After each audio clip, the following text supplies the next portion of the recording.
الحمد للہ رب العالمین والصلاة والسلام الاتمان الاکملان علی عبد اللہ ورسولہ نبینا محمد وعلی آلہ وصحبہ ومن دعا بدعوتہ واتبع ہدیہ الی یوم الدین.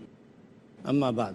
حاضرین و کتاب التوحید کے چوتھے باب الدعاء الی شہادت اللہ الہ الا اللہ کے تحت صحیحین کے حوالے سے فتح خیبر کے تعلق سے حضرت سہل بن سعد رضی اللہ عنہ کی حدیث آج ہمارے درس کا موضوع ہے کہ رسول گرامی صلی اللہ علیہ وسلم نے شام میں جس صبح آپ جھنڈا دینے والے تھے کسی ایک ایسے شخص کو جو اللہ اور اس کے رسول سے محبت کرتا ہے اور اللہ اس کا رسول اس شخص سے محبت کرتے ہیں، وہ جس کے ہاتھ پر اللہ تعالیٰ خیبر فتح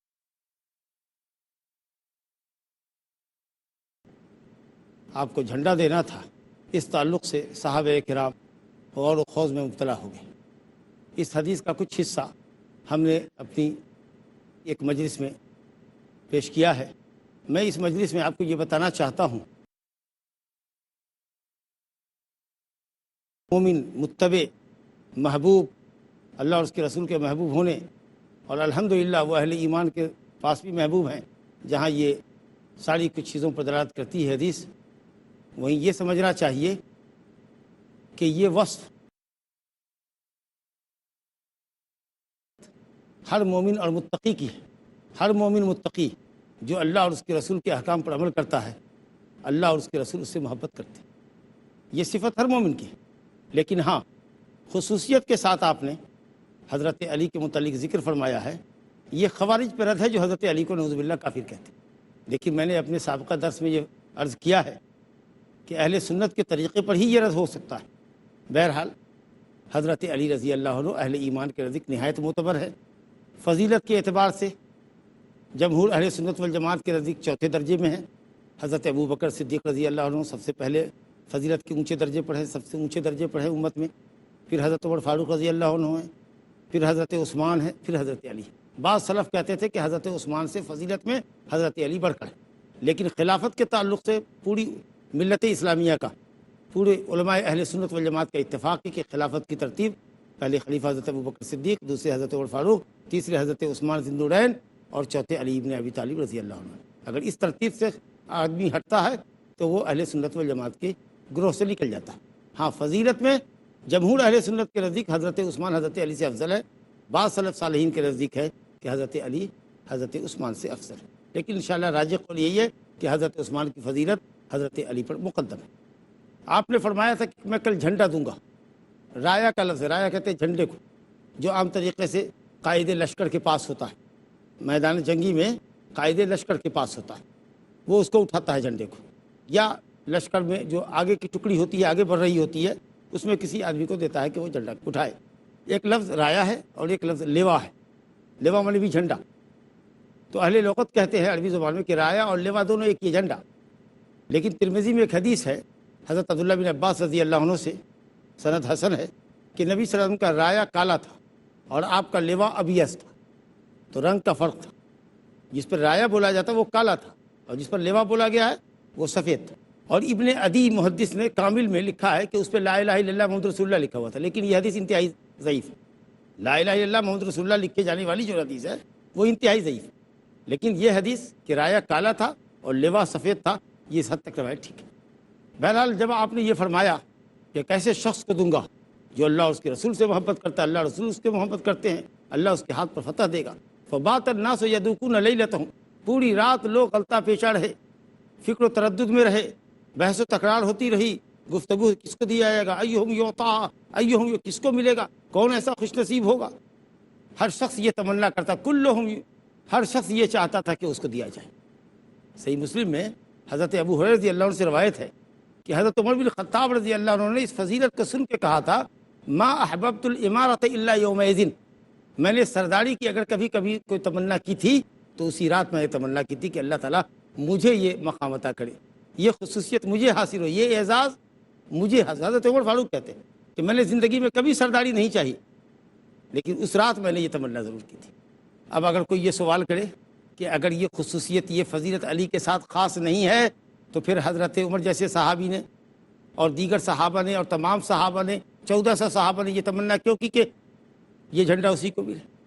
جواب بالکل واضح ہے۔ شیخ الاسلام ابن تیمیہ رحمۃ اللہ علیہ نے فرمایا کہ چونکہ آپ نے خصوصیت کے ساتھ اس بات کو سمجھتے ہوئے کہ ہر مومن متقی جو اللہ رسول سے محبت کرتا ہے، اللہ اور اس کا رسول اس سے محبت کرتا ہے، اللہ ولی الذین آمنوا، اللہ تعالیٰ ایمان والوں کا دوست ہے۔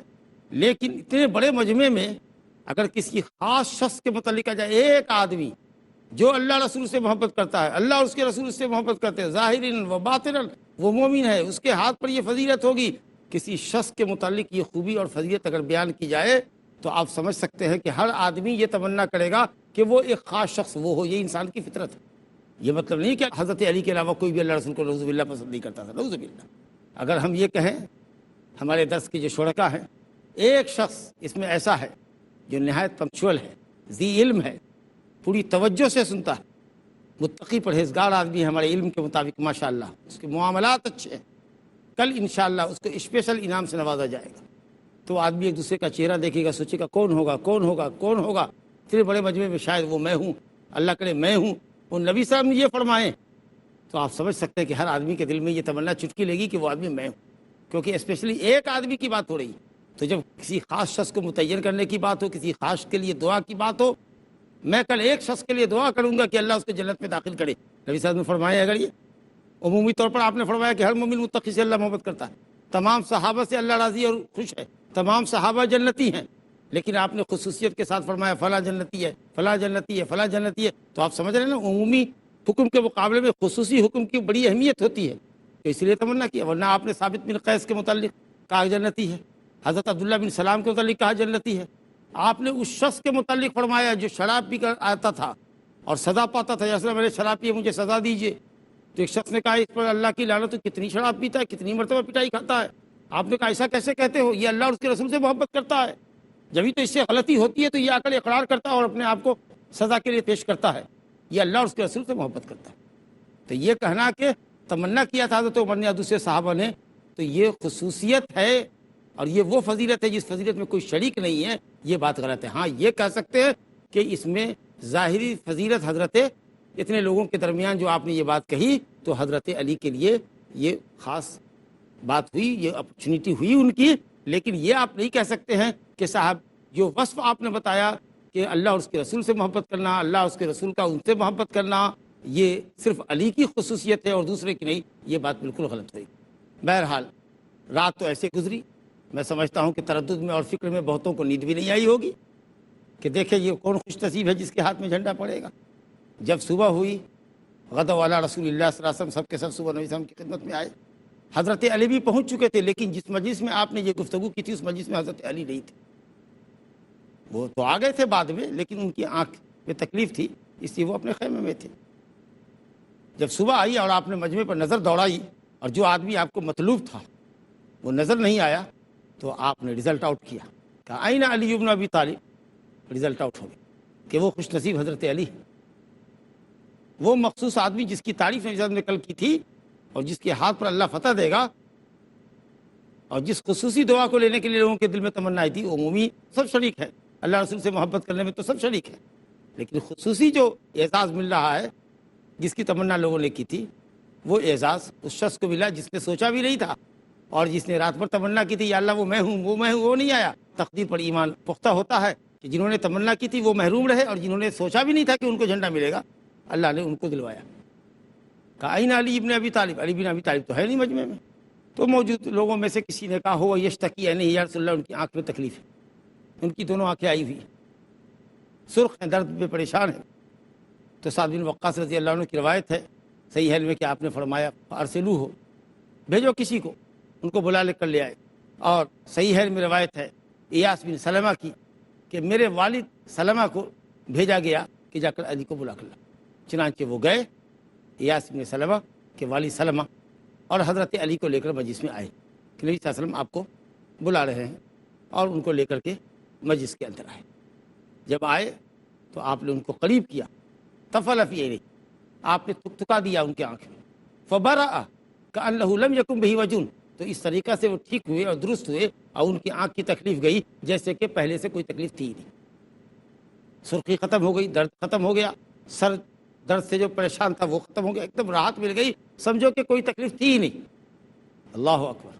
حضرت علی رضی اللہ عنہ خود روایت کرتے ہیں، حدیث طبرانی کی ہے، حدیث بیہقی کی ہے، سند حسن ہے، جید ہے، کہ پھر اس کے بعد میری آنکھ میں، میرے سر میں کبھی درد، زندگی میں کبھی درد پیدا نہیں۔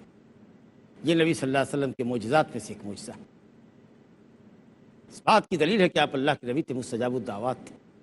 بہرحال آپ نے ان کو جھنڈا دیا، اور جھنڈا دے کر فرمایا انفذ علی رسلک، جاؤ سیدھے جاؤ، اور علی رسلک یعنی علی رفقک، نرمی کے ساتھ جاؤ، بھاگتے دوڑتے چیختے چلاتے طیش میں جیسے فوج دوڑتی ہے مخالف کی طرف اور چیختے چلاتے جاتی ہے، نتیجہ یہ ہوتا ہے کہ میدان میں دشمن کے سامنے آنے کے وقت میں سانس چڑھ جاتی ہے، تھک جاتا ہے۔ انشاءاللہ وقفے کے بعد گفتگو جاری رہے گی۔ لا الہ الا اللہ۔ السلام علیکم ورحمۃ اللہ وبرکاتہ۔ ماشاء اللہ، جزاکم اللہ خیر۔ وقفے کے بعد آپ کا خیر مقدم ہے۔ حضرت سہل بن سعد ساعدی رضی اللہ عنہ کی حدیث ہم پڑھ رہے ہیں فتح خیبر کے تعلق سے۔ حضرت علی بن ابی طالب رضی اللہ عنہ کو آپ نے بلایا۔ ایاس بن سلمہ اپنے والد سے روایت کرتے کہ میں گیا، ان کو لے کر آیا، آپ صلی اللہ علیہ وسلم نے تھکا دیا، اور آپ کی لعاب دہن کی برکت سے، آپ کی دعا کی برکت سے حضرت علی کی آنکھ ٹھیک ہو گئی، تکلیف زائل ہو گئی، گویا کہ کوئی تکلیف تھی ہی نہیں، اور صرف اس وقت کے لیے تکلیف دور نہیں ہوئی۔ اللہ اکبر۔ حضرت علی رضی اللہ عنہ خود روایت کرتے ہیں، حدیث طبرانی کی ہے، حدیث بیہقی کی ہے، سند حسن ہے، جید ہے، کہ پھر اس کے بعد میری آنکھ میں، میرے سر میں کبھی درد، زندگی میں کبھی درد پیدا نہیں۔ یہ نبی صلی اللہ علیہ وسلم کے معجزات میں سے ایک معجزہ ہے۔ اس بات کی دلیل ہے کہ آپ اللہ کے نبی تھے، مستجاب الدعوات تھے۔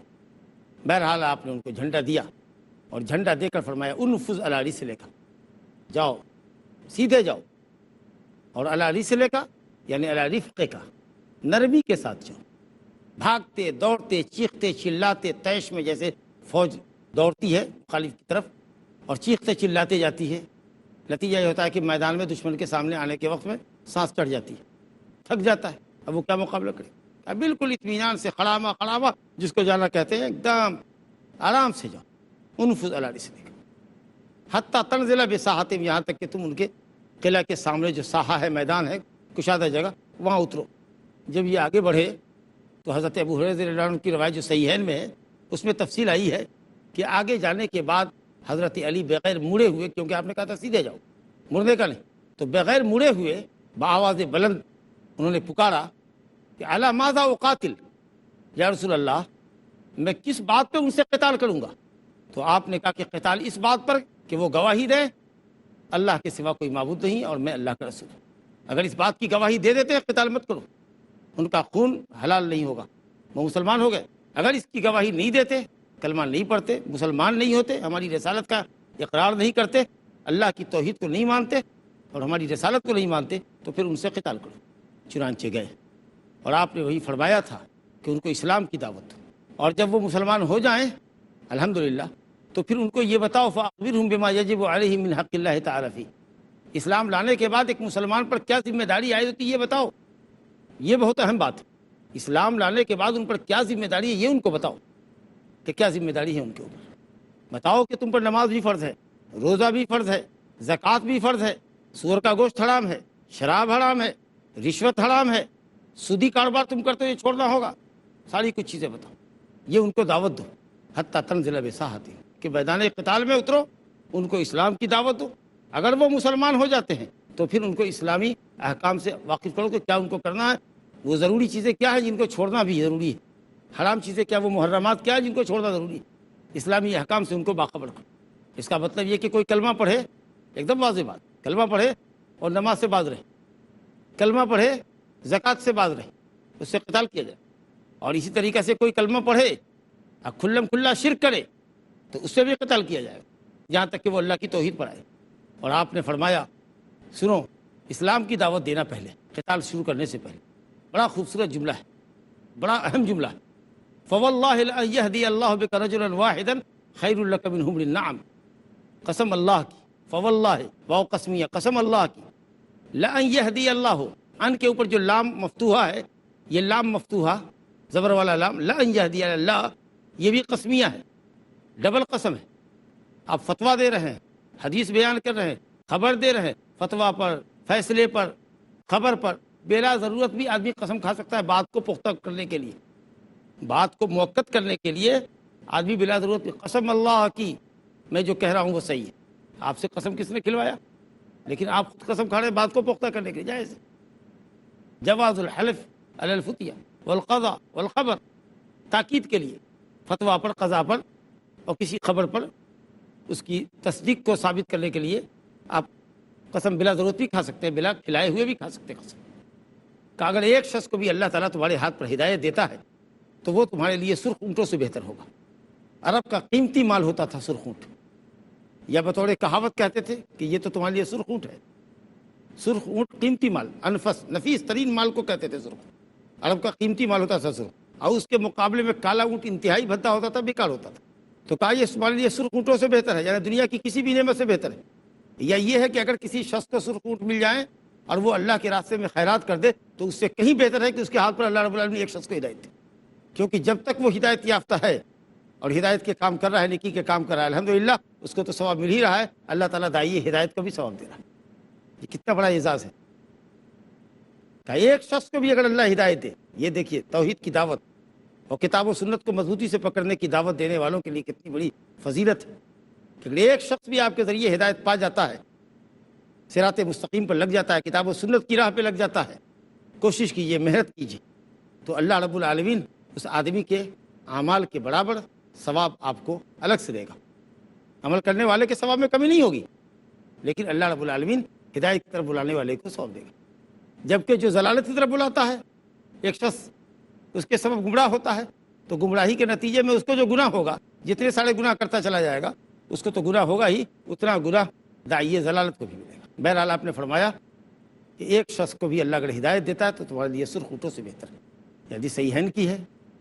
یہ جو یہود خیبر میں تھے، جو مدینے سے آئے تھے، ان کو اسلام کی دعوت پہنچ چکی تھی اور وہ وہاں سے بھاگتے ہوئے خیبر میں اکٹھا ہوئے، اسلام کی دعوت پہنچ چکی تھی۔ تو علماء نے کہا کہ اگر کسی کو اسلام کی دعوت پہلے سے پہنچ چکی ہو، پھر بھی بہتر یہ ہے کہ اس سے قتال کرنے سے پہلے اس کو ایک مرتبہ پھر اسلام کی طرف بلاؤ۔ ہو سکتا ہے کہ تب اس نے نہیں مانا تھا، اب ہو سکتا ہے مان لے، دیکھ لے گا ہمارے سامنے فوج آئی ہوئی ہے، بھاگنے کی کوئی راہ نہیں ہے، اور اللہ تعالیٰ دل کو بدلنے والا ہے، کب کس کا دل پھیرے گا حق کی طرف یہ وہی جانتا ہے، تو ایک مرتبہ پھر بلا لو۔ لیکن علماء نے یہ بھی کہا ہے کہ اگر جس قوم کو اسلام کی دعوت پہلے دی جا چکی ہے اور وہ مسلمان نہیں ہوئے تو قتال کرنے سے قبل اسلام کی دعوت دینا ایسے شخص کو واجب نہیں ہے۔ اگر آپ چاہیں تو بغیر اسلام کی طرف دوبارہ بلائے ہوئے آپ ان پر اٹیک کر سکتے ہیں، جیسے کہ نبی صلی اللہ علیہ وسلم نے قبیلہ بنو مصطلق پر غفلت کی حالت میں حملہ بولا، کیونکہ اسلام کی دعوت ان کو پہلے پہنچ چکی تھی۔ لیکن بہتر ہے کہ ان کو اسلام کی طرف بلا لیں۔ لیکن جس کو اسلام کی دعوت کبھی نہیں پہنچی اس سے قتال کرنا حرام ہوگا جب تک کہ اسلام کی دعوت اس تک نہ پہنچے اور ان کے شبہات آپ دور نہ کر دیں۔ اگر اس کے بعد بھی وہ مسلمان نہیں ہوتا ہے اور اللہ تعالیٰ اہل اسلام کو غلبہ نصیب کرے تو ان کی ذمہ داری ہوتی ہے کہ وہ طاقت کا استعمال کریں اور ان کو اللہ کی توحید کی طرف لائیں۔ پھر اسلام لانے میں ایک چیز آپ نے دیکھی کہ اگر کوئی شخص مسلمان ہوتا تو کہا گیا ان کو خبر کرو کہ اللہ کا حق کیا ہے۔ صرف اسلام نام کلمہ پڑھ لینے کا نہیں ہے کہ آپ نے کلمہ پڑھ لیا اور آپ کی نجات ہو گئی۔ آپ کو اسلامی احکام کی پابندی کرنی پڑے گی۔ اگر آپ اسلامی احکام کی پابندی نہیں کرتے، نماز روزہ وغیرہ میں آپ آنا کھانی کرتے، انکار کرتے، آپ سے قتال کیا جائے گا۔ سیدنا ابو بکر صدیق رضی اللہ عنہ کے زمانے میں عرب کے کچھ قبائل مرتد ہو گئے، زکوٰۃ دینے سے انکار کر دیا۔ واقعہ مشہور ہے، صحیح ہے میں روایت ہے حضرت ابو ہریرہ رضی اللہ عنہ سے اور دیگر صحابہ سے۔ تو حضرت ابو بکر نے کہا ہم قتال کریں گے، حضرت عمر فاروق نے کہا آپ کیسے قتال کریں گے، یہ لوگ تو لا الہ پڑھتے ہیں۔ نبی صلی اللہ علیہ وسلم نے فرمایا ہے کہ صاحب اس شخص سے قتال نہیں کیا جا سکتا جو لا الہ کرے۔ کیف تقاتل الناس وهم یقولون لا الہ الا اللہ۔ نبی صلی اللہ علیہ وسلم نے فرمایا امرت ان اقاتل الناس حتى یشهدوا ان لا الہ الا اللہ وان محمد رسول اللہ فاذا قالوها عصموا مني دماءهم واموالهم الا بحقه۔ کلمہ پڑھ رہے ہیں، اللہ رسول کی گواہی دے رہے ہیں، ان سے قتال جائز نہیں۔ تو حضرت ابو بکر صدیق نے کہا کہ اسی حدیث میں الا بحقه، مگر اسلام کے کسی حق کا انکار کریں گے تو قتال ہوگا. اور زکوٰۃ اللہ کا حق ہے ہمارے مال میں، قسم اللہ کی جو نماز اور زکوٰۃ میں فرق کرے گا میں اس سے قتال کروں گا. واللہ لو منعونی عناقا كانوا يؤدونه الى رسول اللہ صلی اللہ علیہ وسلم لقاتلتهم على منعه. اگر ایک بکری کا بچہ بھی کسی کے مال میں زکوٰۃ نکلتا تھا، اگر وہ زکوٰۃ دینے سے انکار کرے گا ہم قتال کریں گے. حضرت ابو بکر کے سینے کو اللہ نے کھلا تھا، حضرت عمر بھی مطمئن ہو گئے، صحابہ کرام بھی مطمئن ہو گئے، کوئی دو بندے کے درمیان بھی اختلاف نہیں رہا. تمام لوگوں نے مرتدین سے اور مانعین زکوٰۃ سے قتال کیا، تاتاریوں سے قتال کیا. علماء اسلام نے، امام ابن تیمیہ رحمۃ اللہ علیہ، وہ سب کلمہ پڑھنے والے مسلمان تھے، لیکن اگر اسلامی شریعت کا پابند نہ ہو قتال کیا جائے گا. پوچھا گیا کہ ان لوگوں سے قتال کیسا ہے؟ کہا گیا کوئی بھی اسلام کی طرف نسبت کرنے والی کوئی بھی جماعت جو اپنے کو کہ مسلمان ہے، کلمہ بھی پڑھ رہی ہے، لیکن ظاہر باہر اسلام کی شریعت کے قوانین کی خلاف ورزی کر رہی ہے، حرام کام کو کھلم کھلا کر رہی ہے، کوئی ماں سے شادی کر رہا ہے، کوئی اپنی سگی بہن سے شادی کر رہا ہے، یہ حکومت کی ذمہ داری ہے کہ اس کو سمجھائے. اگر وہ باز نہیں آتا اس سے قتال ہوگا، اس سے قتال ہوگا. کوئی نماز نہیں پڑھتا، روزہ نہیں رکھتا، کھیل تھوڑی ہے کہ آپ اس سے کھلواڑ کر رہے ہیں. آج آپ ایک چیز کا انکار کریں گے، کل دوسری چیز کا انکار کریں گے، پرسوں تیسری چیز کا انکار کریں گے. تو اس طریقے سے تو ایک ایک کر کے اسلام ڈائنامیٹ ہوتا چلا جائے گا رفتہ رفتہ. تو اسلام حقیقت کو یہ جملہ اجاگر کرتا ہے کہ اسلام کی طرف بلاؤ. جب کلمہ پڑھ لیں تو ان کو بتاؤ کہ اللہ کا کیا حق ہے تو ایک مسلمان کے اوپر، کیا کرنے کا کیا نہیں کرنے کا، یہ ان کو بتاؤ. اگر اس میں وہ انکار کرتے تو پھر ان سے قتال کیا جائے گا، جیسا کہ سورہ توبہ کی آیت کہتی ہے فَإِن تَابُوا وَأَقَامُوا الصَّلَاةَ وَآتَوُا الزَّكَاةَ فَخَلُّوا سَبِيلَهُمْ. جب تک شرک سے توبہ نہیں کرتے، نماز قائم نہیں کرتے، زکوٰۃ نہیں دیتے، اس وقت تک ان کی راہ گھیرے رہو، جانے مت دو، ان سے قتال کرو. تو اس لیے اگر کوئی شخص صرف کلمہ پڑھتا ہو اور یہ سمجھتا ہو کہ چونکہ ہم کلمہ پڑھ ہی رہے ہیں، چاہے ہم نماز نہ پڑھیں، زکوٰۃ نہ دیں، کچھ بھی کریں نہ کریں، انکار کریں، آناکانی کریں، جی کلمہ پڑھ رہے ہیں، کھلم کھلا شرک کریں، حقیقت یہ ہے کہ یہ سارے لوگ ایسے ہیں جو باغی نہیں ہیں، بلکہ اسلام کے کسی حکم کا انکار کرنے اور اس کی خلاف ورزی کرنے کے نتیجے میں اور اتمام حجت کر دینے کے بعد کہ تم غلطی کر رہے ہو، قرآن حدیث کے خلاف اگر نہیں کرتے ہیں تو وہ واجب القتال ہوتے ہیں. اللہ رب العالمین ہمیں اور آپ کو اسلام کی صحیح سمجھ عطا فرمائے اور اسلام پر ہم کو اور آپ کو مرتے دم تک قائم رکھے. وباللہ تعالیٰ توفیق. وصلی اللہ علیہ نبینا محمد وآلہ وصحبہ اجمعین. السلام علیکم ورحمۃ اللہ وبرکاتہ. اللہ اللہ یا ربی یا اللہ، اللہ یا ربی یا اللہ. لا الہ الا اللہ، لا الہ الا اللہ، لا الہ الا اللہ، محمد رسول اللہ، محمد رسول اللہ. أرجو رضاك يا الله، أنت الرحيم يا الله، هبني عطاك يا الله، أنت الكريم